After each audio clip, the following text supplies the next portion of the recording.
Good morning, Asean. Freshen up your world, your thought, your idea with us every day, Monday to Friday from 7:30 to 8 a.m. I'm Nirasha Malisak-Lamia. And I'm Bina Jongprasit. It's Thursday, the 18th of July, and it looks like there is some kind of a solution to the haze problem last month, Nirasha, as that's right. ASEAN has welcomed Indonesia's commitment and seriousness to combat the prolonged haze situation by agreeing to ratify the ASEAN Agreement on Transboundary Haze Pollution.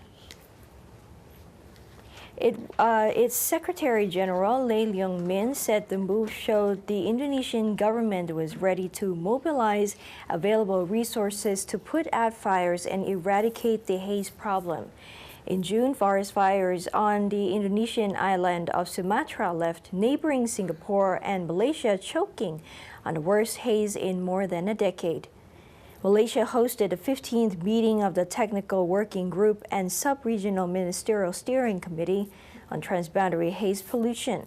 Environment ministers from Malaysia, Brunei, Indonesia, Singapore, and Thailand gathered for the meeting, which began on Monday. Earlier Wednesday, Indonesian Environment Minister Baltasar Kamboja said the country hoped to ratify the regional treaty by year-end or early 2014 to fight smog from forest fires, which brought misery to millions in the region. Indonesia is the only member of ASEAN that has yet to ratify the bloc's agreement on transboundary haze pollution brokered in 2002.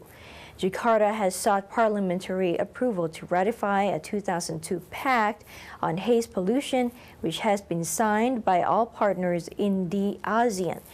But the proposal was rejected in 2008. Lee said also urged continued vigilance on the possibility of a reoccurrence of the haze and ways to improve the system of monitoring.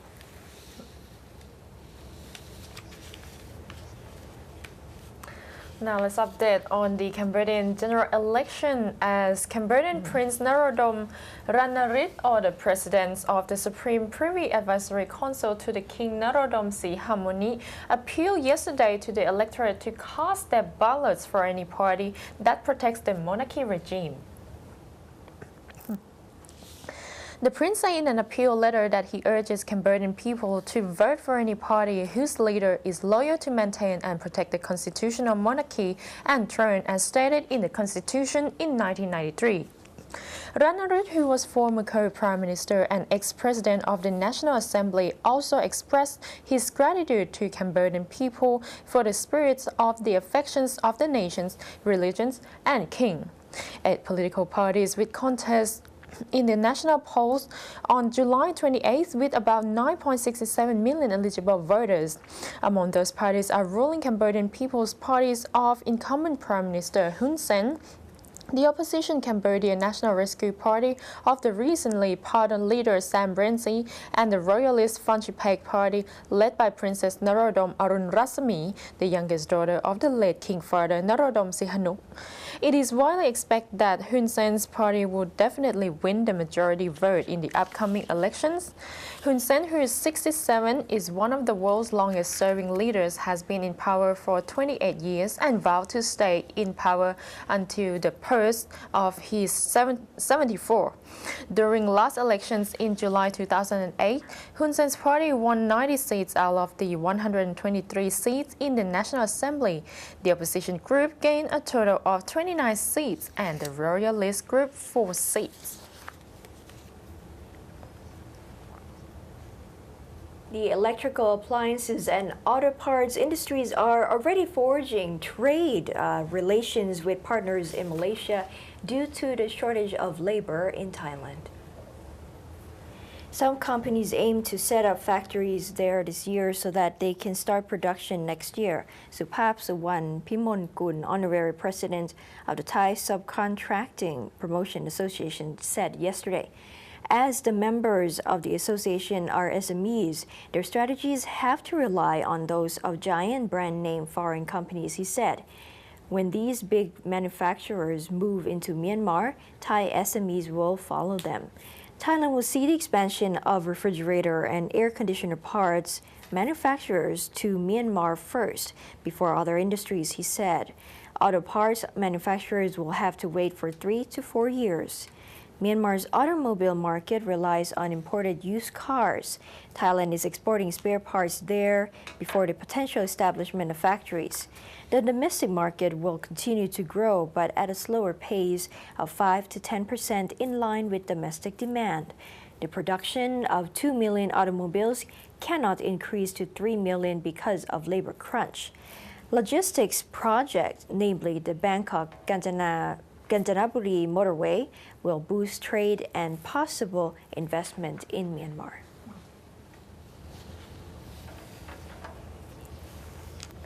And in Myanmar Focus Daily today, we're going to have a look at China, who is still top as the top investor investing in Myanmar.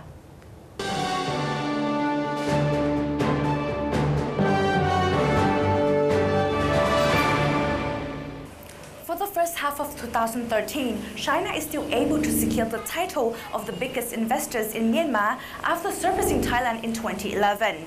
Myanmar Focus Daily this episode will take a look into details in the foreign direct investment in Myanmar for this year. Directorate of Investment and Company Administrations of Myanmar stated that up to the end of June 2013, the accumulated pledged amount of foreign direct investment is around $42.9 billion, up from around $30 billion the same period last year. Cumulative investment from China in Myanmar is around $14 billion, followed by Thailand as the second biggest investor with around $9.9 billion of cumulative investment. According to a report from PwC, China surpassed Thailand to become the largest foreign investor in Myanmar by 2011. Hong Kong is ranked the third place with a $6.3 billion. South Korea and the United Kingdom come in the fourth and the fifth with around $3 billion of investment, respectively. Japan, who seems to be the most eager in investing in Myanmar, is on the 11th place with about $270 million of investment. The managing director of KPMG Myanmar revealed Japanese investors are still reluctant in investing due to poor infrastructure. Japanese are still, they're waiting for the infrastructure to be ready. Yeah, so after 2 years it might be changed, but during these years still, number of the investment from Japan is still small. Out of 32 countries available in the data, companies from 7 in 9 Asean countries have already placed their investment in this emerging market. Looking at by sector, foreign direct investment goes to power sector the most with a approved amount of $19.2 billion of investment, followed by oil and gas sector with around $14.3 billion. Mining sector comes in the third place with a $2.8 billion of investment. Manufacturing sector is ranked the fourth place with a $2.7 billion approved amount, but the number of permitted enterprises for this sector is the highest, which is around 255 out of 577. Hotel and tourism sector is on the top 5 of FDI investment for this first half of this year with $1.5 billion of approved amount. Other sectors that could see some investment pouring in include real estate, livestock and fisheries, transport and communication, industrial estate, agriculture, construction, and other services respectively. The managing director of KPMG Myanmar explained that sectors related to infrastructure development will be booming. For these 1 or 2 years, development of infrastructure like a power plant and building, development of real estate, that might be the biggest, the investment will be happening. One key reason that we could see the increase in the amount of foreign investment to Myanmar this year is the enactment of the new foreign investment law in November 2012, as it gives the foreign investors more confidence. Yet, the new FDI law is only the beginning. Investors also have expressed concerns in related regulations that need to be put in place. Detailed regulation like industrial license or the building approval or like environment regulation, those things are not clear yet. And tax law itself, they have the new tax law, but it was not fully, practically implemented enough. Some tax officers don't know the new law. So Still, a lot of the regulations, detailed regulation might be prepared, the reviewed and revised in order to be practical. KPMG Myanmar is urging Myanmar government to develop banking sector first in order to attract more business and investment to the country. Other two aspects that would also immediately need to be improved would be the tax and accounting systems. RATIFY for MYANMAR FOCUS DAILY.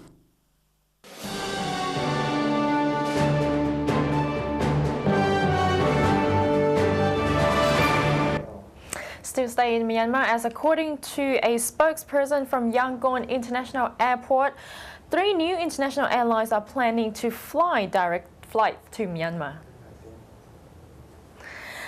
These airlines are Thailand-based Nok Air, Business Air, and Singapore-based Tiger Air. Representatives from the airlines discussed plans with officials from Yangon International Airport to start direct flights in September ahead of the peak tourist season in Myanmar. Vinco General Manager of Yangon International Airport say that the representatives of these airlines came to discuss about the direct flights. However, there will be another step which includes negotiation with the Department of Civil Aviation. At present, 22 international airlines and 7 local airlines are operating in Myanmar. Only 15 international airlines flew to Myanmar in 2012. Since then, another 7 from Japan, Qatar, Taiwan, South Korea, Germany, and Singapore have began their direct flights. The department will negotiate the daytime flights for the 3 new airlines and will allow nighttime flights for extended flight schedules to the currently operating international airlines. After the break, the Singaporean government has increased their budget to prevent dengue fever.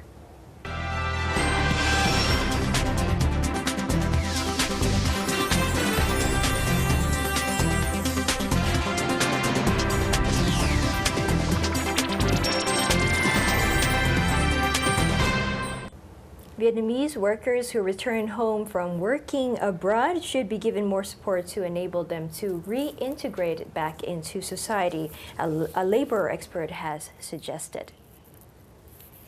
The head of the Institute of Labor Science and Social Affairs, Nguyen Thi Lan Huong, said at a ministry conference in Hanoi yesterday that the move would help reduce the rate of Vietnamese workers who remain overseas after their contracts have expired. As one of the 15 countries that sends workers to South Korea since 2004, at least 71,000 Vietnamese people have gone to work in South Korea through the employment permit system, which provides most of the workers for small and medium-sized Korean enterprises. Over 70% of migrant Vietnamese workers work in the manufacturing sector. Less than 20% work in construction, while almost 10% are involved in agriculture and fishing. Their monthly average income is roughly 1 million South Korean won, or 900 US dollars, 7 to 20 times higher than their salaries in Vietnam. The big gap in income is a major factor that drives Vietnamese workers to illegally overstay in South Korea beyond their labor contracts, said Huang, noting that 77% of the 243 workers responding to her survey had admitted that. The savings that those returning bring back are usually spent on improving their living standard, such as building a new house, she said, emphasizing that some of the savings were also spent on starting up a business or for investment purposes. Huang said that after returning home, these workers need support on a range of issues, including money management, accessing capital, and further training. And now let's have a look at the dengue fever in Singapore, as the government's budgets for dengue prevention measure has gone up by more than 20% this year to 85 million Singaporean dollars as compared to that of the one last 3 years. The National Environment Agency, or NEA, told that the dengue budget, which is used for research, the eliminations of mosquito breeding and public education, is expected to reach 85 million Singaporean dollars this year. This is 21% higher than the annual budget of 70 million Singaporean dollars from 2010 to 2012. If necessary, the NEA said that it will pour in more funds. These anti-dengue efforts seem to be paying off, as after the number of cases peaked at a record high of 842 in the third week of June. The numbers have been trending downwards over the last 3 weeks to 542 cases last week. However, the situation in Tampines remains relatively serious with over 400 cases. Speaking to reporters at the sidelines of a community event, Minister of State for Health Dr. Amy Kaur said that Singaporeans should remain vigilant even as the number of dengue cases appears to be going down. Dr. Kaur said that it is good that the number of dengue cases has gone down last week by 20% to 542, but the numbers are still significant, and in fact, there are more than 100 active dengue clusters as of the end of last week, July 12. More than 30 clusters have more than 10 or more dengue cases. The public must continue to remain vigilant and not to let their guard down because dengue is still lurking around. She urged that Singaporeans to continue to identify and get rid of any potential breeding spots or stagnant water, particularly in their homes and neighborhood, and work with the town councils to do so. She also said that those living in dengue clusters should use insect repellent to protect themselves.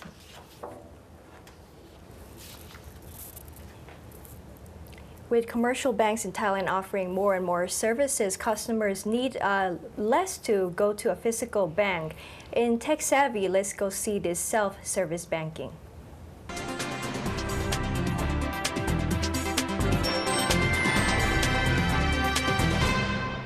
With the increase of internet use, commercial banks in Thailand have offered internet banking to meet demand for online services. Tech Savvy will bring you to one commercial bank that offers internet or online banking as a channel for services. Online banking, sometimes referred to as internet or e-banking, enables customers to do financial transactions through the website of the financial institute. Thai Military Bank, or TMB Bank, has launched 2 years ago a product called Me by TMB, calling itself a self-service banking. As the name suggests, bank customers can do financial transactions on their own online or even check for their balance account through its call center without having to visit a physical bank. The Me Bank account does not include a passbook or an ATM card. Withdrawals are done through money transfer from your Me account to your other bank accounts through online channel or call center. Meanwhile, deposits are done through account-to-account deposit, a check, or a cash deposit machine. The bank promises convenience for users as they can transfer money any time of the day. And to address, I think, the point that we don't have a bank book or an ATM, we consider that actually as a strength. Because the bank book, you have to carry it around. But we have it, the only thing you want to know from your bank book is how much money you have. And actually you want to know that right now. You don't want to wait until the next day. So we have an online version of your passbook where you can still see how much money you have at any time of the day, or you can call the call center. So the key advantage is that it's real time. You know what amount you have, and you don't have the risk of your passbook being stolen or your ATM card that you get lost and then you have no access to your money. That problem is not there. When applying for an account, users need to fill in their personal information on the website worldwideweb.mebytmb.com and visit one of the 4 branches called Me Place to verify the information and confirm their identity. Customers need to bring their Thai national ID card and account numbers of no more than 3 other bank accounts under their name. To use an account, they will be given a login and a password. Me is meant to be used as a savings account, according to the bank executive, and not meant for bill payment, as it promises a high return of your savings with an interest rate of 3.75%. This rate applies for new applicants within August. The executive said because the bank has few branches, it saves costs and returns the cost to customers. There's no minimum deposit to open an account, and the deposit is not on a fixed basis. by TMB's managing director describes how widespread online banking is in Thailand. We would like to compare us a little bit more with self-service banking, and self-service banking is a bigger concept. However, if you touch just on the online part, so this is one of our channels. Today, I think in Thailand, we have about 6.9 million online bank accounts. However, this is customers who use multiple bank accounts. So the number of customers is a little bit less, but you see this is growing quite fast as a steady pace. Already it's grown about at the 10 to 20% per quarter, or from the last, let's say from the last quarter to this quarter, it's grown already about 10%. When comparing the behavior of Thai people to others in the Asia-Pacific region, the bank executive said Thailand is still at the beginning phase to grow. For example, on Singapore, you see this trend is already a lot further, and people are more and more involved in social media, the use of mobile phones, the way their life drives, almost I would say about the use of applications on their mobile phone, the use of internet. They really connect fast, and that's also they consume all the information very fast. And that way of lifestyle links there to the banking much more than today. So here, where for instance in Singapore, that's already integrated far more in the adoption rate of using mobile and internet for banking. In Thailand, you see it starting a lot in the big cities on how they adapt into social media. Thailand is one of the biggest growth countries in that. And how they start to compare, shop around on internet. That will really drive the use of other devices or other channels in banking. At the moment, by TMB branches are still available only in Bangkok, as it is believed that the lifestyle of Bangkokians accommodate this kind of banking service. This wraps up this episode of Tech Savvy. See you again next Thursday.